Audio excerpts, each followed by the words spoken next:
cut it, cut it, cut it, cut it, cut it, cut it, cut it. Yo, YouTube, what's goody?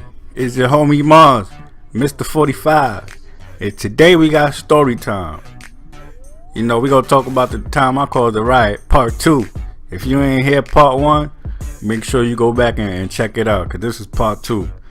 So it started about, let's say I was in 7th grade, and I met this girl through a mutual friend. We started talking, we was cool, she was real cool. And then one day I came to chill at lunchtime wherever she was at, and you know, we was talking, and some Spanish dude and his girlfriend, they was arguing, so the Spanish dude slapped her.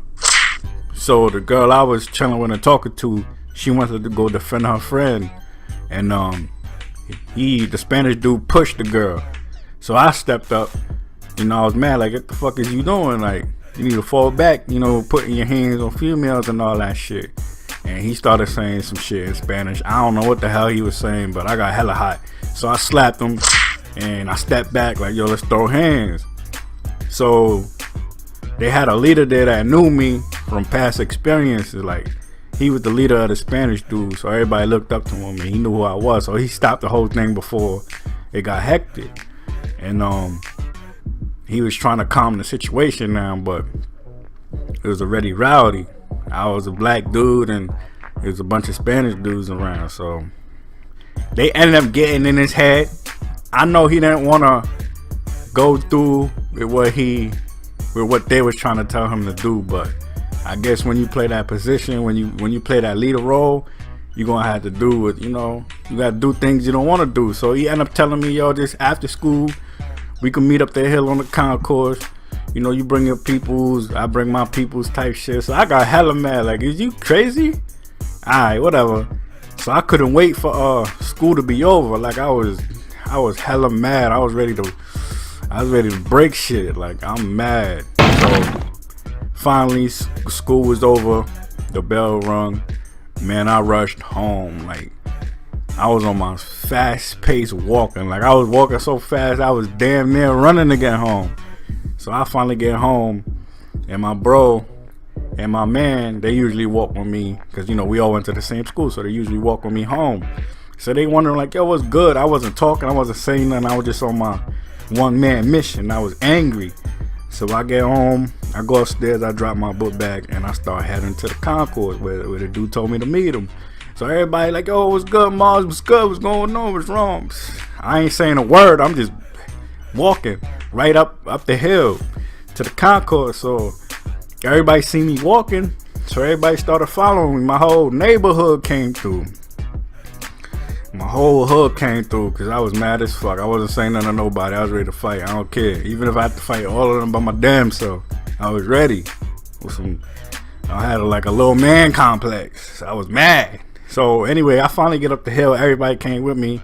My older bro, he heard the news that we was gonna go fight, so he grabbed a ratchet. So he came in the story a little later. So I finally get there, and man, it was on. Everybody started fighting. I mean, we took up a whole 2 blocks, maybe 3. Everybody was fighting. I'm talking about, it was chaotic out there. The surprising thing was the police didn't even come right away, because where we was fighting at, it was another school, so it looked like it was just a whole bunch of kids out there, you know, making ruckus. But anyway, dude got it popping. I finally seen the leader while we was fighting, so I threw hands with him. You know, I'm washing him up, I'm tearing, I'm tagging him up, whatever. Then one of the dudes grabbed my brother in a headlock. Like, he threw him in a headlock joint. So I stopped fighting the leader dude, and I went after that dude. So we end up fighting him, boom, boom, boom. The dude get on the floor, we stomping him, and more Spanish people started coming. Like, it was not only the Spanish people from the school, but now it's Spanish people from that guy's neighborhood. So they started coming, and one of them threw me in a headlock. So then my older brother came, and he backed out the ratchet. So all of them started falling back.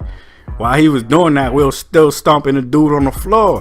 So my brother was underneath the guy while we were stomping Well, we stopped with a guy. My brother was underneath, so my oldest brother ended up punching the dude in the rib, and he rolled over and didn't move at all. So, yeah, so everybody started backing off. You know what I mean? Backing off. And, yo, we just kept it popping. I just kept swinging on every... If you was Spanish, you was getting hooked on. I don't care what you look like. I don't care if you wasn't a part of it. If you walked by or you was in that area, you was getting hooked on. Point blank, period.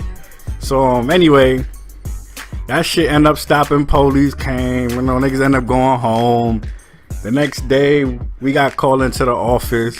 Somebody was snitching, talking about we had guns, we was shooting at them, all kinds of bunch of bull crap. And they put me in the office, and they put the leader of the Spanish dude in the office, and they end up suspending both of us for mad long.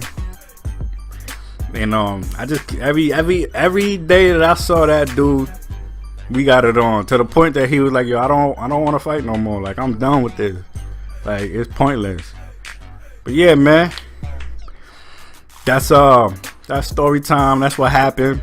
But I got part 3 coming soon. So it's your homie Mars, Mr. 45. Holla at me.